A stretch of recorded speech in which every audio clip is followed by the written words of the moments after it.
1-2 voor Cambuur. Vergeleken met vorig jaar gaat het nou helemaal goed. We gaan winnen. Zeker weten, Cambuur de gekste! We gaan op moederjacht! We gaan op moederjacht!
Ja, hoop op winst, hè?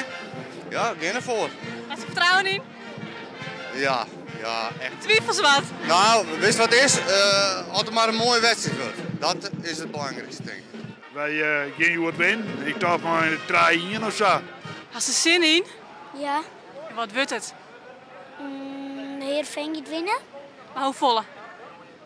Ik weet het niet.